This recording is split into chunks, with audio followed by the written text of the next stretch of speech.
Bismillah.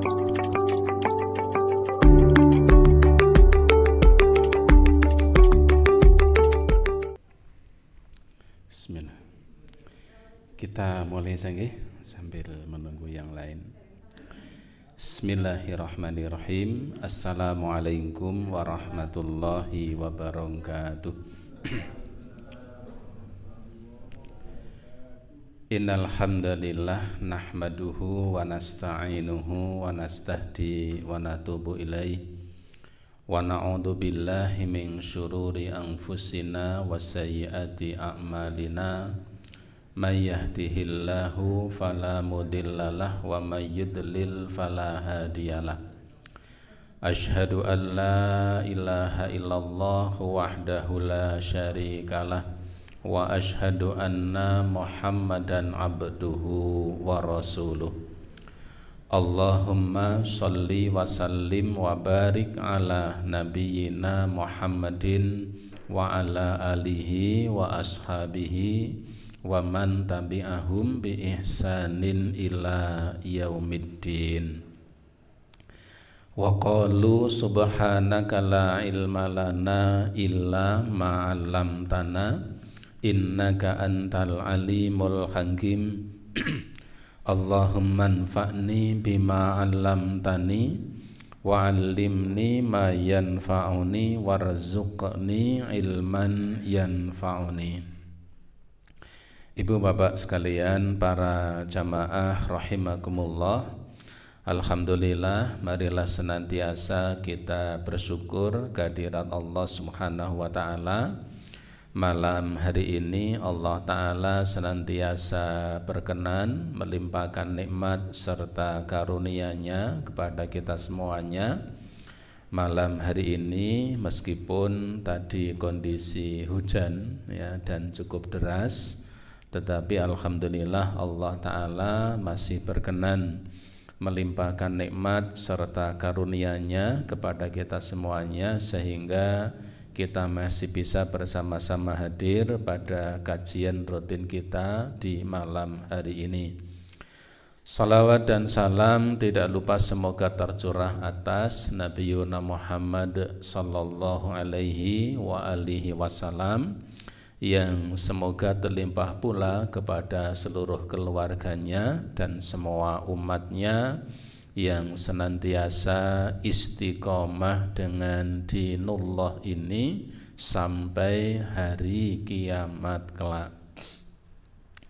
Ibu bapak sekalian, para jamaah rahimakumullah, pada malam hari ini masih kita bahas tentang fiqhul munakahat, tentang fikih atau pandangan-pandangan para ulama, pemikiran ijtihad dari para ulama terkait persoalan-persoalan yang berkaitan dengan pernikahan atau perkawinan.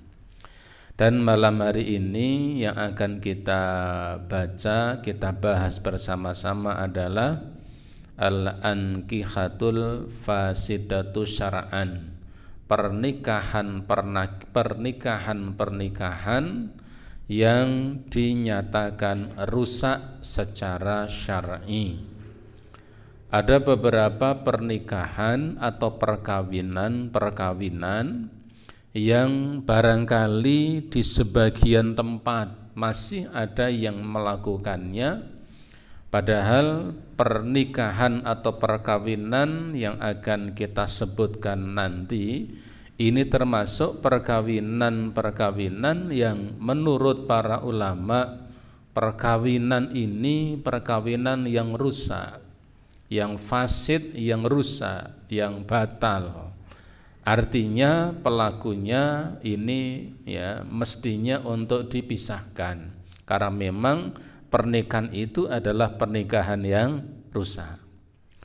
Apa saja yang termasuk pernikahan yang rusak ini? Di antaranya pertama, di antara pernikahan yang rusak itu yang pertama adalah nikahus sighar, ya, nikah sighar.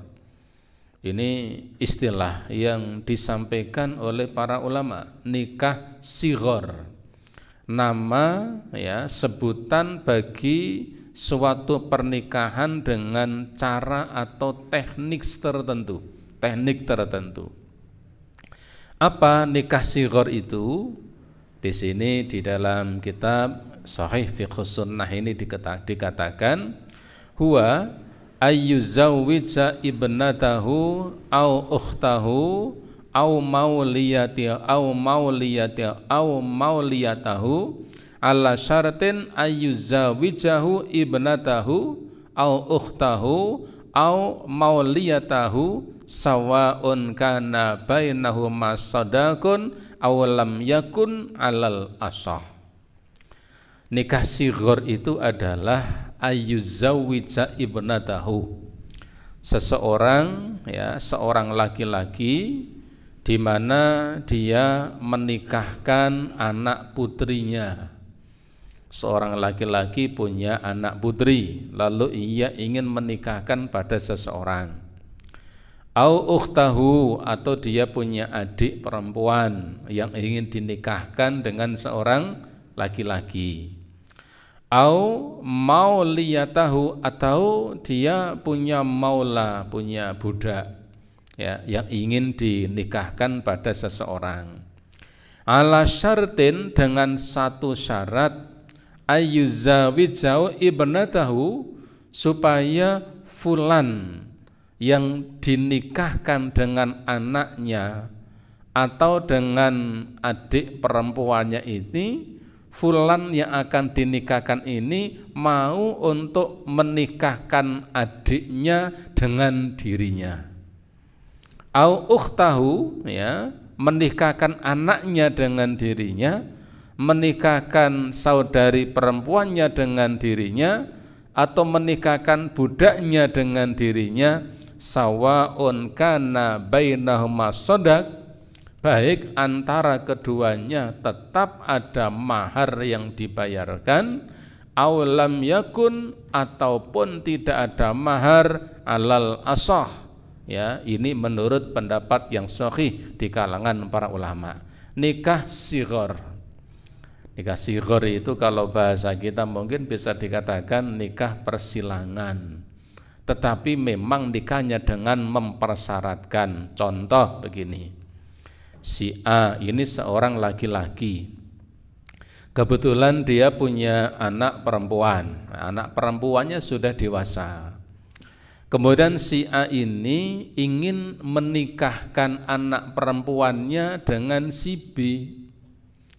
Kebetulan si B, ya, si B ini juga punya anak perempuan, ya, podo-podo, sama-sama, ya, sama-sama punya anak perempuan. Si A ini mengatakan pada si B, si B, kamu mau ndak saya nikahkan dengan anak saya? Saya punya anak perempuan, aku nikahkan, saya nikahkan ya kamu dengan anakku, tetapi syaratnya ada. Syaratnya apa? Syaratnya nanti kamu menikahkan anakmu dengan saya. Nah ini jadi apa namanya? Silang, ya, silang. Disyaratkan begitu. Ya, ijol-ijolan, ijol-ijolan. Jadi perkawinan dengan syarat apa namanya? Bukan tukar tambah ya, dengan apa namanya, dengan ijol-ijolan begitu. Seorang laki-laki dia punya anak perempuan, lalu dia mengatakan pada si B, ya, dia mengatakan, wahai si B, saya punya anak gadis sudah dewasa, kamu mau ndak tak nikahkan dengan anak saya, meskipun saya tahu kamu itu sudah punya anak dan istri kamu sudah meninggal dunia, mau ndak kamu saya nikahkan dengan anak saya? Tapi ada syaratnya. Syaratnya nanti ya kamu menikahkanku dengan anak kamu. Jadi saya dapat anaknya kamu, kamu dapat anaknya saya. Deal, deal. Oke, oke. Nah, ini namanya nikah sighar, ya, nikah sighar. Baik itu disyaratkan dengan adanya mahar atau tidak adanya mahar. Sebagian ulama ada yang mengatakan kalau tidak ada maharnya tidak boleh, kalau ada maharnya boleh. Tapi ini pendapat yang kalau menurut dalam kitab ini ya bukan itu yang dimaksud. Dan nikah sighar itu ya nikah seseorang dengan mensyaratkan agar dia dinikahkan dengan seseorang yang ada di bawah kekuasaan yang ingin dinikahkan.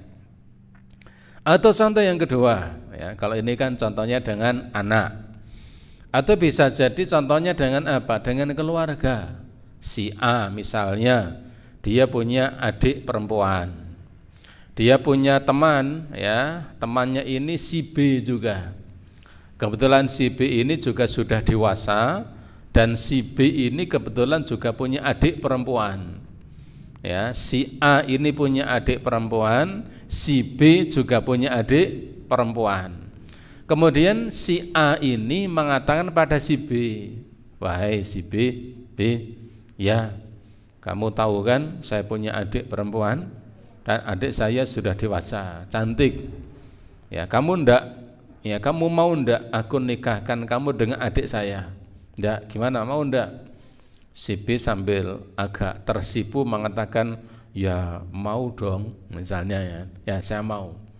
Si A mengatakan, "Sudah, baik, kalau begitu kamu saya nikahkan dengan adikku, tapi syaratnya adalah kamu kan juga punya adik.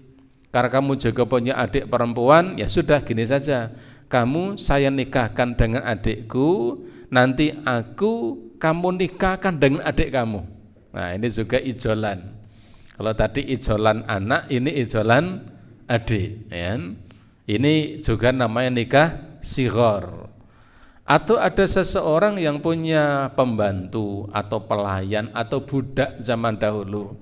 Dia mengatakan pada seseorang, "Aku nikahkan ya kamu dengan budakku, tolong nanti engkau nikahkan aku dengan budak kamu," misalnya. Ini namanya nikah sighar. Nah, nikah sighar ini ya baik itu dengan anaknya atau dengan adik perempuannya, baik itu dengan adanya mahar atau dengan tidak adanya mahar, dikatakan di sini waqad ajma'ul ulama ala takhrimi nikahis sighar. Para ulama telah bersepakat terkait tentang keharaman nikah sighar. Para ulama bersepakat bahwa nikah sighar ini hukumnya adalah haram, tidak diperbolehkan. Wahtalafu fi sihhatihi. Meskipun di antara para ulama terjadi perbedaan pendapat. Kalau sudah kadung berarti nikahnya sah atau tidak. Ini terjadi perbedaan pandangan di kalangan para ulama. Fal jumhur ala batlanihi. Tetapi mayoritas ulama, jumhur ulama tetap berpendapat bahwa nikah sighar itu nikahnya batal. Artinya ketika nikahnya batal, maka keduanya harus dipisahkan karena pernikahannya rusak, pernikahannya tidak sah. Ini nikah sighar. Jadi nikah sighar itu sekali lagi ya pernikahan dengan mempersyaratkan pergantian atau mempersyaratkan saling mengganti, saling ijol dalam bahasa Jawanya. Baik seseorang kepada anaknya sendiri atau kepada saudari perempuannya. Ini termasuk nikah sighar. Bagaimana kalau kenalan? Itu tidak masuk ya. Misalnya ya A punya kenalan anak perempuan. Kemudian dia mengatakan pada si B, "Kamu sudah mau nikah belum?" "Ya sudah." "Ya gimana? Saya punya kenalan. Gimana kalau kamu tak nikah kamu tak dapatkan ya, tak kenalkan dengan teman saya, tapi saya nanti dikenalkan dengan teman kamu." Nah, itu tidak masuk. Ini bukan nikah sighar.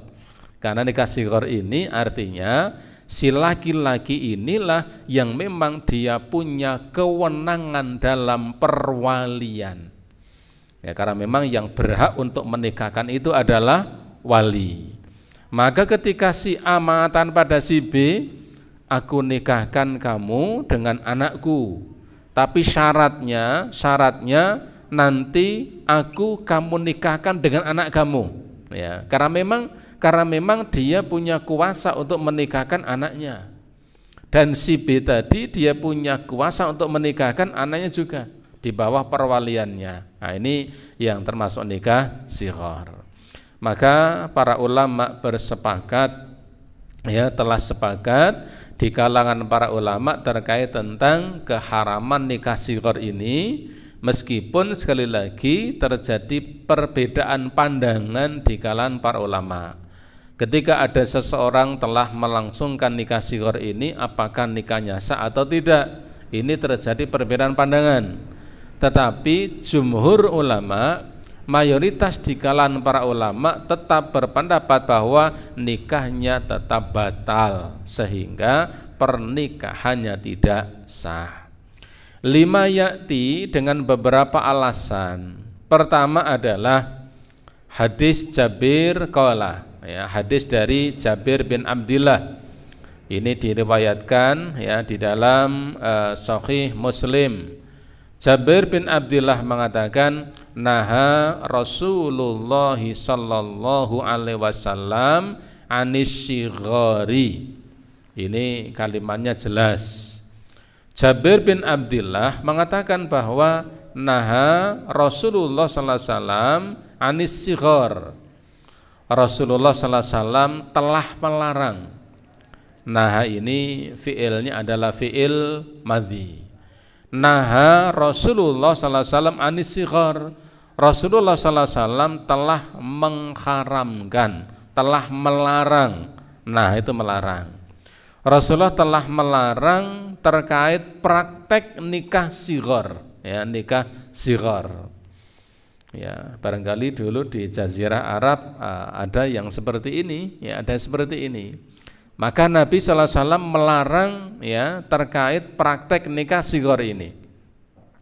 Yang kedua, alasan dari jumhur ulama ketika sepakat mereka mengatakan nikah shighar itu adalah rusak atau dilarang. Wa Nabi Hurairah radhiyallahu anha, dari Abu Hurairah semoga Allah meridhai kepadanya, ia berkata, naha Rasulullah sallallahu alaihi wasallam anis shighar.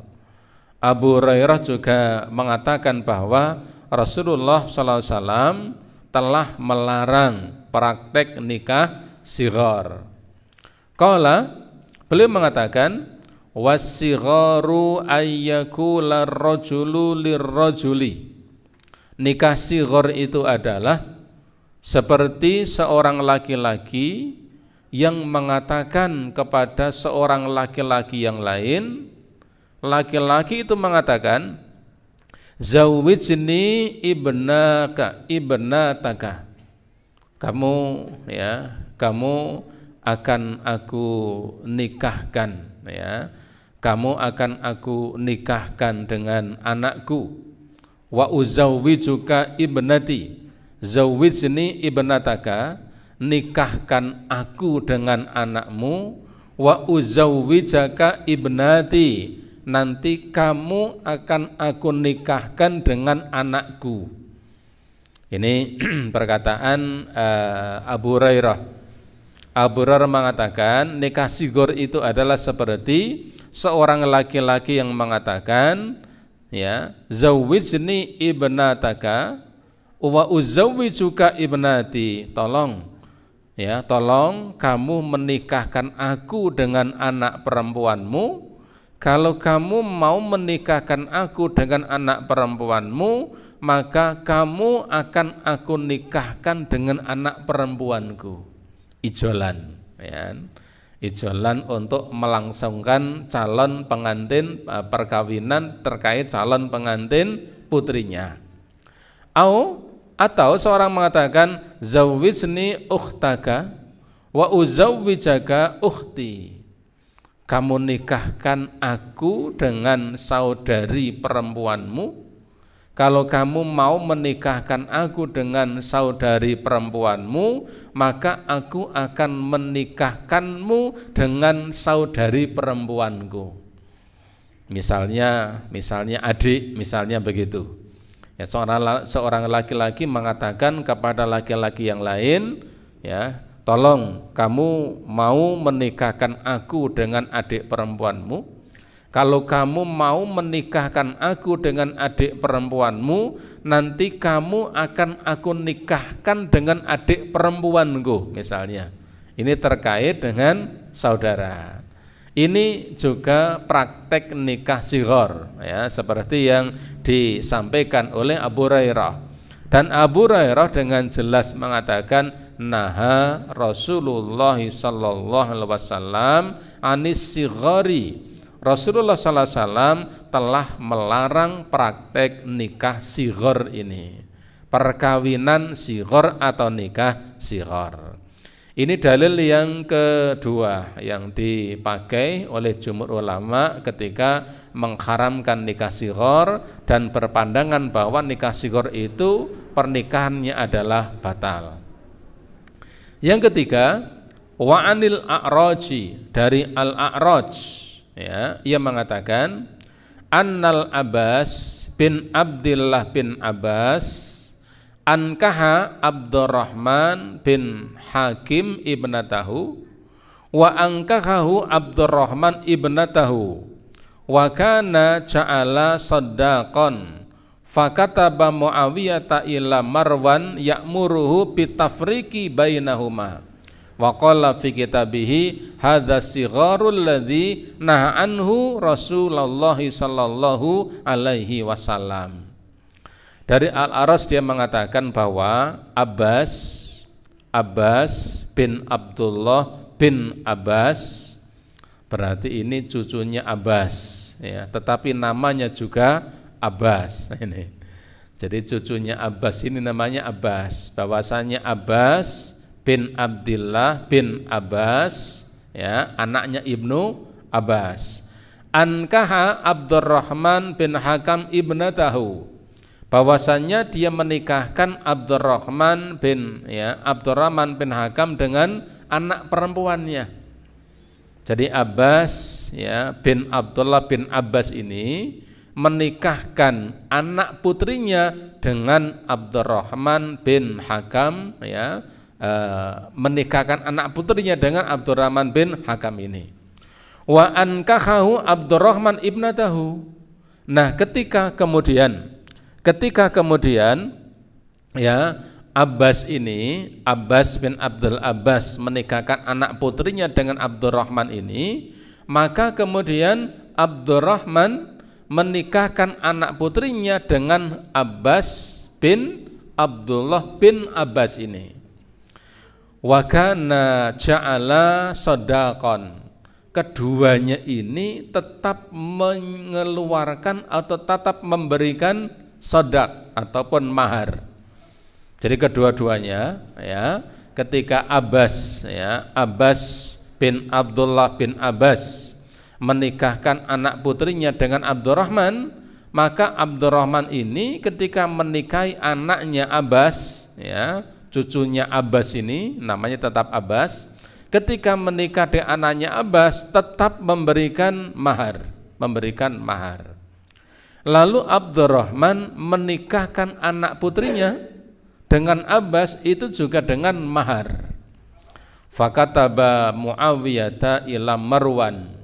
Maka ketika itu Muawiyah khalifah ketika itu menulis, ya, surat kepada Marwan, ya'muruhu, ia memerintahkan bitafriqi bainahuma, agar Abbas ini menceraikan istrinya, Abdurrahman pun menceraikan istrinya.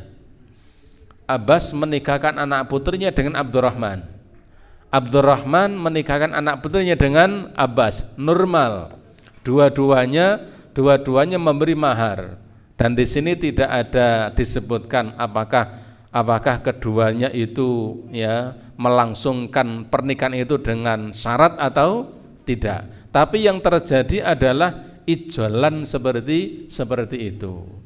Maka ketika terjadi ijolan seperti itu, Muawiyah menulis surat kepada Marwan agar apa? Keduanya dipisahkan. Meskipun kita kembali kepada yang disampaikan di awal bahwa nikah sighar itu adalah nikah dengan mensyaratkan, saya akan menikahkan kamu dengan anakku, tetapi tolong nanti aku dinikahkan dengan anakmu dengan syarat.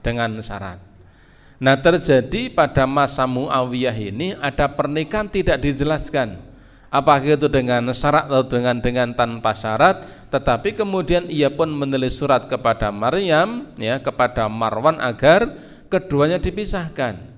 Wa qala fi kitabihi, ia menulis dalam suratnya itu mengatakan hadzas sigharul ladzi naha anhu Rasulullah sallallahu alaihi wasallam. Inilah praktek nikah sighar yang telah dilarang oleh Rasulullah sallallahu alaihi wasallam. Hanya memang di sini disebutkan perkawinan pernikahan antara Abbas dengan anaknya Abdurrahman, dan anaknya Abdurrahman dengan Abbas ini apakah ada syarat atau tidak dijelaskan. Tetapi Marwan ketika itu mendapatkan surat dari Muawiyah agar keduanya dipisahkan, karena menurut pandangannya adalah ini merupakan praktek nikah sighar. Kemudian qaulun Nabiyyu sallallahu alaihi wasallam, yang keempat adalah sabda Nabi sallallahu alaihi wasallam, manistarata syarton laisa fi kitabillah fahuwa batil. Manistarata syarton, siapa yang membuat suatu syarat, siapa yang membuat suatu persyaratan, laisa fi kitabillah, yang persyaratan itu tidak termaktub di dalam kitabullah, tidak sejalan dengan Al-Quran, fahuwa batil, maka persyaratan itu persyaratan yang batil.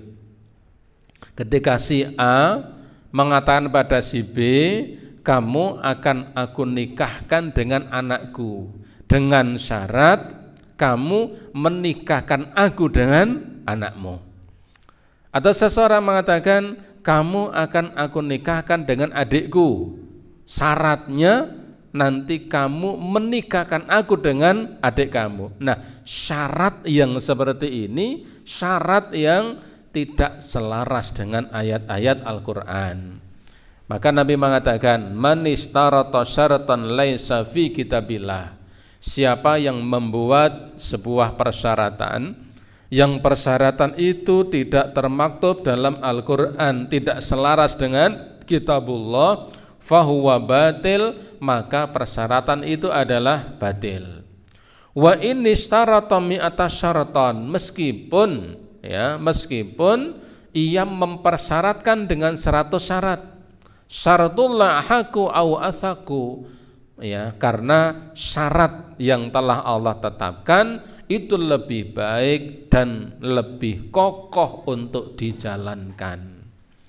Maka penulis kitab ini membuat hadis, ya, mencantumkan hadis ini sebagai sebuah dalil tentang apa? Tentang tidak diperbolehkannya nikah sighar.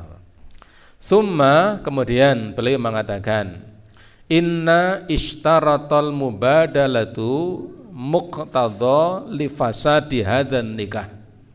Persyaratan untuk saling ijolan, ya. Persyaratan untuk saling memberikan ganti, begitu. Jadi persyaratan untuk saling memberi ganti dalam pernikahan tadi, kamu akan aku nikahkan dengan adikku dengan syarat nanti kamu menikahkan adikmu dengan saya. Syarat yang seperti ini, ya, muqtadha li fasadin, ini bisa mengarah kepada kerusakan hadzan nikah. Jadi, ya, persyaratan seperti ini bisa mengarah pada kerusakan dalam pernikahan. Kenapa? Lima fihi min fasadin kabirin.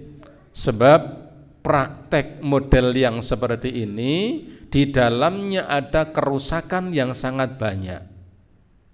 Jadi persyaratan untuk saling memberikan ganti tadi, ya, kamu aku nikahkan dengan adikku dengan syarat kamu menikahkan adikmu dengan aku. Yang seperti ini di dalamnya terkandung kerusakan yang sangat besar.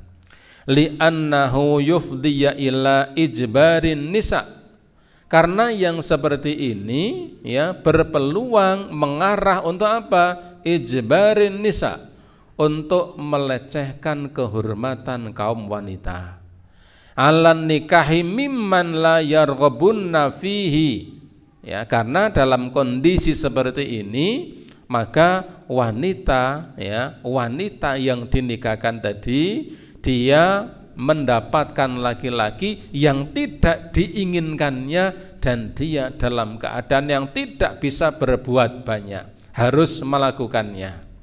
Fi ithara li maslahatil awliya'i alal maslahatin nisa, dalam kondisi seperti ini yang dapat maslahat, yang dapat kebaikannya adalah walinya, bukan pengantinnya.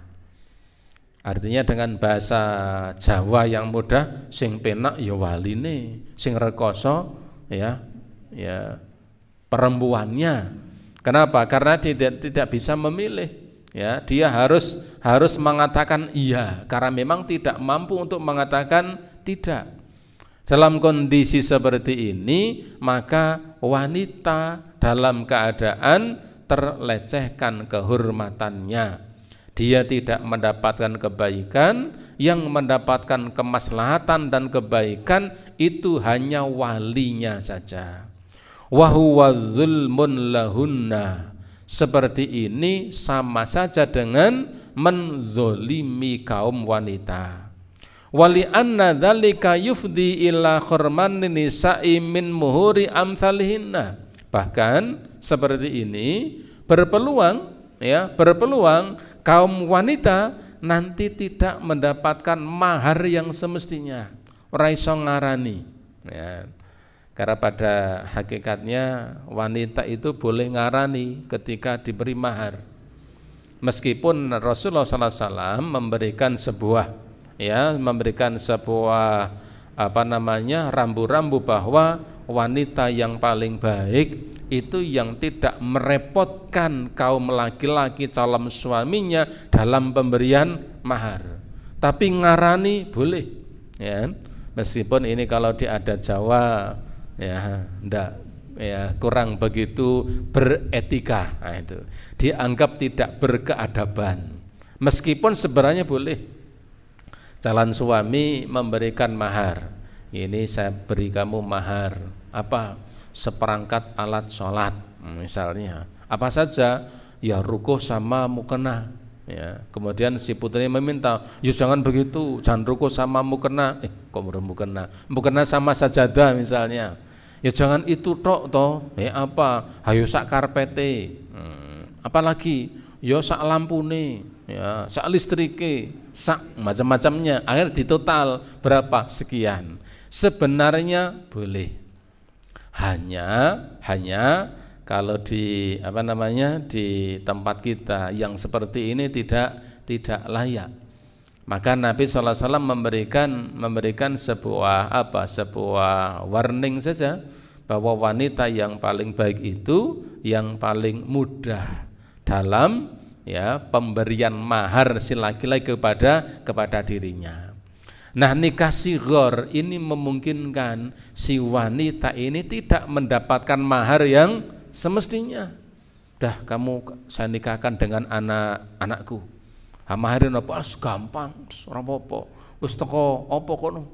Ora ndek ali-ali ya pralon kuwi pralon kuwi digorokkan padha ali-ali misalnya, ya. Konsekuensinya apa? Nanti kamu menikahkan aku dengan anak kamu.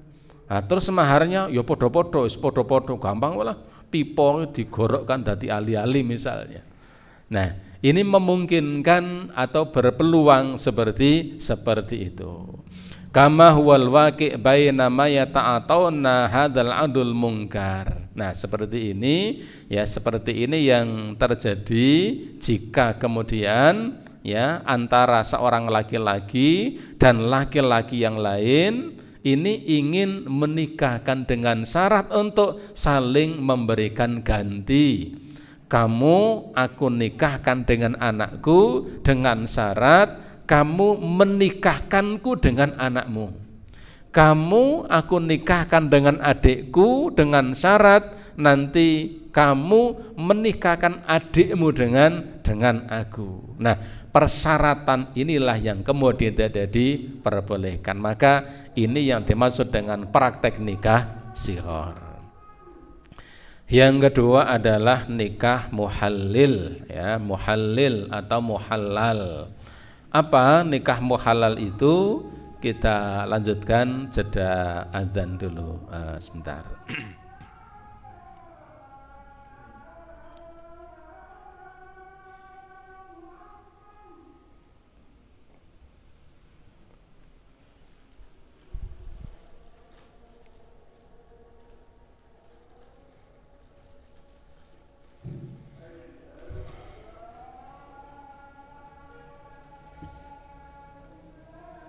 Allahu Akbar, Allahu Akbar,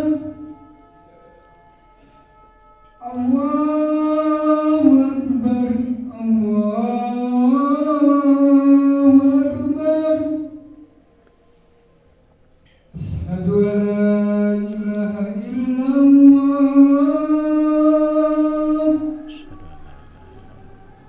asyhadu an la ilaha illallah.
Baik, kita lanjutkan, masih ada waktu. Yang kedua, ya, termasuk nikah yang fasidah, yang rusak ini. Yang kedua adalah nikah muhallil, ya, nikah muhallil. Apa nikah muhallil itu? Wahuwa ayyatazawwajar rajulul mutlaqata thalathan thumma yutallikuha li ajli antakhilla li zawjihal awal. Nikah mukhallil itu adalah seorang laki-laki, ya. Nikah mukhallil itu adalah seperti seorang laki-laki menikahi seorang wanita yang wanita itu sudah, ya, dicerai dengan cerai 3, talak 3. Artinya kalau wanita sudah ditalak dengan talak 3, ini kan tidak boleh untuk rujuk kembali. Kalau ditalak sekali masih bisa rujuk kembali, ditalak 2 masih bisa rujuk kembali. Tapi kalau sudah talak 3, laki-laki yang mentalaknya sudah tidak boleh untuk rujuk kembali. Nah, muhallil ini seorang laki-laki yang menikahi seorang wanita. Wanita itu adalah wanita yang telah ditalak 3 oleh mantan suaminya. Setelah si laki-laki ini menikahi wanita yang ditalak 3 ini, summa yutallikuha, lalu ia menceraikannya. Apa tujuannya? Li ajli antahilla li zaujiyal awal, agar supaya suami yang pertama yang telah menceraikan, ya, telah menceraikannya dengan talak 3 itu bisa kembali rujuk kepada mantan istrinya. Ya, nah, ini kong kali kong, ya, kong kali kong. Jadi seorang laki-laki yang telah menceraikan istrinya dengan talak 3 itu kan tidak boleh rujuk kembali. Bolehnya kapan? Bolehnya adalah ketika mantan istrinya yang sudah ditalak 3 itu dia sudah dinikahi oleh orang lain. Nikahnya alami, nikahnya alami. Begitu kemudian ya dia sudah dinikahi dengan orang lain, kebetulan ya suaminya yang telah menikahi mantan istrinya itu dia kesandung lalu mati, ya. Karena kesandung batu besar, ya. Kesandung batu besar kemudian mati misalnya. Karena suaminya ini meninggal dunia, maka mantan suami yang telah menceraikannya dengan talak 3 baru boleh untuk rujuk kepada mantan istrinya. Ini secara alami. Tetapi ketika suaminya kemudian misalnya dia telah menceraikan istrinya dengan talak 3, sudah dicerai. Dipikir-pikir, wah ternyata cari istri itu tidak mudah, ya. Kemudian dia nyuruh seseorang, gini, kamu mau nikah? Ya mau saja, gini aja, kamu tak ragati ya, tak ragati kabeh, itu mantan istri saya, nanti kamu nikahi. Nah setelah kamu nikahi seminggu saja, setelah itu kamu cerai. Setelah kamu cerai nanti di pengadilan, setelah kamu cerai karena saya ingin kembali pada istri saya, kamu tak bayari wis pokoke wani pira. Misalnya, aku gelem tapi 7 juta loh. Ya sudah, deal. Laki-laki yang menikah itu namanya mukhallil, ya, mukhallil. Itulah nikah mukhallil. Karena atas permintaan suami atau mantan suaminya. Bagaimana kalau itu tidak atas permintaan mantan suaminya, tetapi menjadi keinginan si laki-laki tadi, misalnya, wah itu sudah dicerai 3 kali, kasihannya kayaknya kok rek pengen balen, ya wis lah, aku tak pelalah, saya tak ngelamar, meneng-meneng, lalu saya akan menikahinya. Setelah menikahinya, kemudian nanti saya akan menceraikannya men iso balen tanpa permintaan mantan suaminya. Yang seperti ini juga tidak diperbolehkan, termasuk muhalil. Kenapa? Niatnya sampai eksekusinya itu terjadi seperti itu. Ini berbeda dengan ketika ada orang mengatakan, wah itu pengen balen lagi tapi tidak bisa, wis lah saya tak nikahane. Kok nek aku wis nikah, nek pancen aku ramaduk ya engko tak cerai, nek bar cerai men bali meneh. Dia ada niat begitu. Lalu dia menikahinya. Setelah menikahinya ternyata gaduk-duk, wah semaduk serasa pegatan. Pernikahannya tetap berlangsung, pernikahannya tetap sah. Pernikahan orang yang kedua itu tetap sah. Kenapa? Karena dia tidak menceraikan istrinya dengan maksud supaya bisa kembali kepada mantan suami yang pertama. Nah itulah yang dimaksud dengan nikah muhallil. Wahuwa minal kabairi. Nikah muhallil ini termasuk minal kabair, termasuk salah satu di antara dosa-dosa besar. Haramallahu ta'ala, Allah telah mengharamkannya. Walu'ina wala'ana fa'ilahu, Allah melaknat pelakunya, mukhallilnya dilaknat. Wal maf'uli li ajlih, dan objeknya laki-laki yang menjadi sasaran supaya dia akan mendapatkan halalannya, ini pun juga dia dilaknat. Allah melaknat pelakunya dan Allah melaknat objeknya. Bagaimana perempuannya? Perempuannya tidak ngerti popo, ya, dia tidak tahu apa-apa. Jadi wanita laki-laki ini dia dilaknat oleh Allah Ta'ala, baik dianya maupun mantan suami yang menyuruhnya. Dua-duanya dilaknat oleh Allah Subhanahu wa Ta'ala. Fa'an Ibnu Mas'ud qala, dari Ibnu Mas'ud dia mengatakan, la'ana Rasulullah sallallahu alaihi wasallam al-muhilla wal muhalla lahu. Allah Ta'ala, Rasulullah sallallahu alaihi wasallam telah melaknat, Rasulullah telah melaknat al-muhilla. Mukhilla itu adalah seorang laki-laki yang melangsungkan perkawinan muhallil ini. Allah melaknat yang menghalalkan, wal muhallalahu, dan orang yang akan menerima kehalalannya atau yang dihalalkannya. Dua-duanya dilaknat oleh Rasulullah sallallahu alaihi wasallam. Maka ini kalau kita buka dalam kitab Al-Kabair Imam Zahabi, ini termasuk minal kabair, termasuk salah satu di antara 70 dosa besar yang harus dijauhi oleh kaum muslimin. Ini muhallil atau muhallal.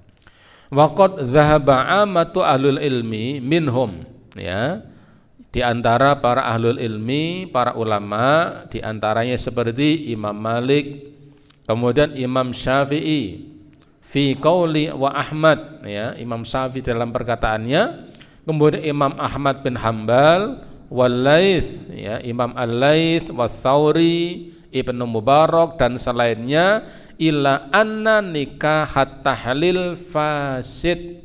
Mereka berpandangan bahwa nikah tahlil ini adalah status pernikahannya adalah rusak. Karena rusak maka tidak bisa dilanjutkan, harus dihentikan, keduanya dipisahkan. Karena apa? Karena nikahnya adalah fasid, pernikahannya adalah rusak. Wa huwa qaulu Umar ibn al-Khattab wa ibnuhu Abdullah wa Utsman bin Affan minas sahabah. Ini juga yang jadi pegangannya, yaitu Ibnu Umar, pendapatnya Umar bin Khattab, kemudian Ibnu Umar, kemudian Utsman bin Affan dari kalangan para sahabat.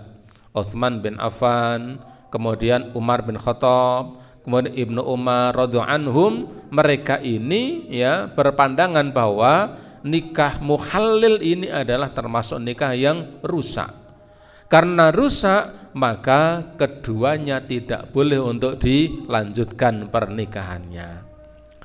Fa'an Umar bin Khattab, dari Umar bin Khattab yang mengatakan, la utiya bi muhallilah wa bi muhallalatu illa rajamtuhuma.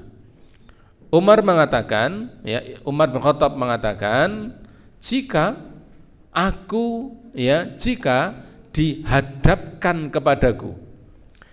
dihadapkan kepadaku dua orang muhallil dan muhallalah, kalau dihadapkan kepadaku ada dua orang laki-laki, muhallil dan muhallalah. Muhallil itu yang menikahinya tadi.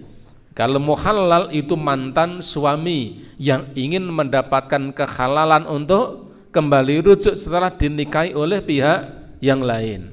Dua-duanya, kata Umar bin Khattab, kalau dua-duanya ini dihadapkan kepadaku, illa rajamtuhuma, maka sungguh aku akan merajam keduanya, karena dua-duanya seperti pelaku zina. Ini penuturan Umar bin Khattab.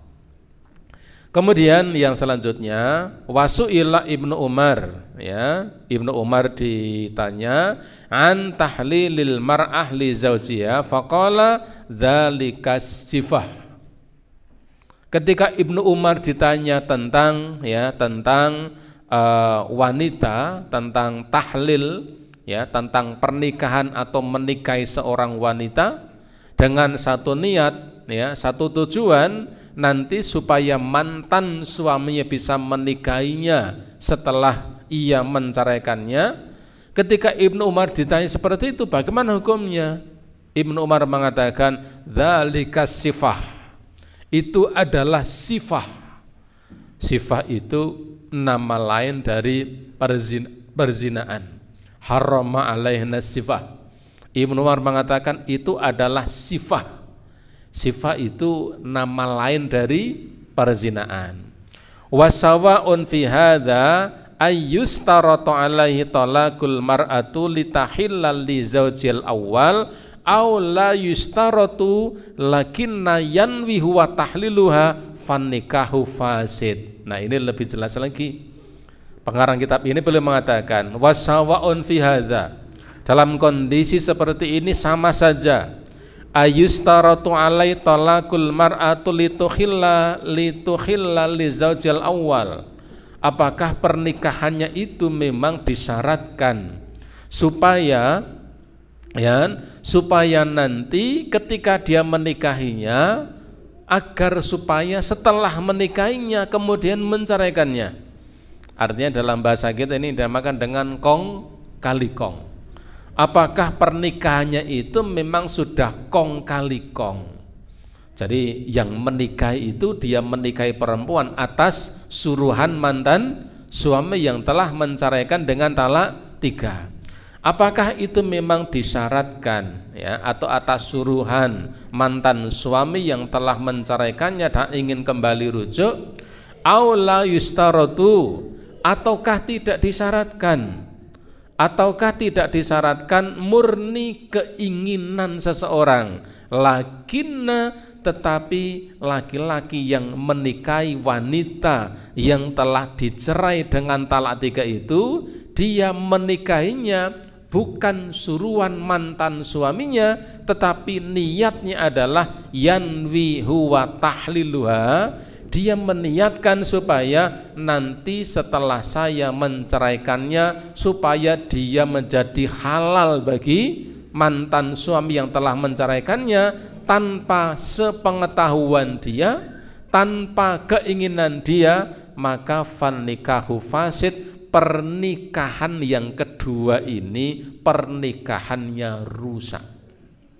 Karena rusak, maka suami yang pertama tetap belum bisa untuk rujuk kepadanya, karena ini bukan status sebagai nikah. Jadi kaitannya, karena mantan suami yang telah menceraikan 3 kali itu, dia boleh untuk rujuk kembali setelah wanita ini dinikahi oleh orang lain. Nah, ketika sang suami ini sudah kong kali kong dengan seseorang supaya menikahi istrinya, maka itu tetap tidak dikatakan pernikahan, sehingga mantan suaminya belum dikatakan halal. Atau si laki-laki tadi, dia tidak melakukan itu bukan atas suruhan suaminya, tetapi niatnya memang dia ingin menceraikannya supaya nanti suaminya bisa kembali kepadanya. Pernikahan ini rusak. Karena rusak, maka tidak bisa dikatakan pernikahan. Ketika nanti mantan suaminya kembali kepada istrinya, maka tetap belum dikatakan halal. Itu adalah kiat untuk menghalalkannya. Maka Umar bin Khattab tadi mengatakan, kalau ada 2 orang yang melakukan seperti itu, seorang laki-laki dia menceraikan istrinya sampai talak 3, kemudian dia menyuruh seseorang untuk menikahi perempuan itu, kemudian dia menceraikannya. Kata Umar bin Khattab, kalau dua-duanya dihadapkan kepadaku, maka dua-duanya akan aku beri hukuman rajam. Karena pernikahan laki-laki ini sama dengan zina, dan ketika dia telah menceraikannya, mantan suaminya ini kembali untuk rujuk kepadanya, statusnya juga zina. Itu dalam pandangan Umar bin Khattab. Maka dalam kitab ini yang barangkali ada pendapat yang lain dari yang lain, beliau menegaskan bahwa pernikahan laki-laki tadi, baik itu disyaratkan atau atas perintah dari mantan suaminya agar supaya menikahinya, atau itu memang murni keinginan sendiri tetapi niatnya adalah dia ingin menceraikannya supaya nanti bisa dinikahi oleh laki-laki itu, maka dua-duanya tetap masuk kategori muhalil dan muhallalah. Ini yang disampaikan oleh beliau di dalam kitab ini. Ada beberapa keterangan hadis yang cukup panjang ya, di antaranya yang ketiga ini, fa Nafi' qala, dari Nafi' yang mengatakan, ja'a rajulun ila Ibnu Umar fasa'alahu an rajulin talaqa imra'atahu thalathan fatazawwaja akhun lahu min ghairi ma'muratin minhu liyukhilla li akhihi hal tahilul awal qala la illa nikahun raghbah kunna na'udu hadza sifahan ala ahdi Rasulillah. Dari Nafi' dia mengatakan, ja'a rajul ila Ibnu Umar, ada seorang laki-laki mendatangi Ibnu Umar, fasa'alahu, lalu dia bertanya tentang, menanyakan terkait seorang laki-laki ya, laki-laki yang telah menceraikan istrinya dengan talak 3. Fatazawwaja akhun lahu, lalu saudara mantan suami ini ya, jadi saudara mantan suami ini menikahinya min ghairi ma'muratin minhu, dia menikahi wanita yang telah diceraikan oleh saudara laki-lakinya itu ya, jadi saudaranya ini menceraikan istrinya dengan talak 3. Lalu dia punya saudara, adiknya atau kakaknya. Nah, kakaknya ini menikahi ya mantan istri saudara yang telah ditalak 3 itu tanpa diperintahkan oleh saudaranya, tetapi dia diam-diam niatnya adalah liyukhillaha li akhihi, agar supaya nanti setelah ia menceraikannya itu menjadi halal bagi ya, bagi suaminya, bagi saudaranya. Hal tahillul awal, apakah yang seperti itu dihalalkan untuk mantan suaminya untuk rujuk kepada mantan istrinya? Qala, Ibnu Umar mengatakan la, tidak. Jadi dia mengatakan tidak. Jadi gambarannya ada kakak beradik misalnya, laki-laki. Kakaknya menceraikan istrinya dengan talak 3. Sudah selesai. Karena sudah ya ditalak 3, maka dia tidak bisa rujuk. Adiknya kasihan. Adiknya lalu diam-diam dia menikahi mantan istri kakaknya. Tapi niatnya dia ingin menceraikannya supaya kakaknya nanti bisa kembali. Dan ini tanpa perintah kakaknya. Ketika itu ditanyakan kepada Ibnu Umar, ketika adiknya kemudian telah menceraikannya, memang adiknya niatnya adalah ingin menceraikan supaya kakaknya bisa kembali tanpa perintah kakaknya. Ibnu Umar ditanya, bolehkah kakaknya ini rujuk kepada mantan istrinya yang sudah talak 3 tapi dinikahi adiknya lalu dicerai, niatnya seperti itu? Beliau mengatakan la, tidak boleh.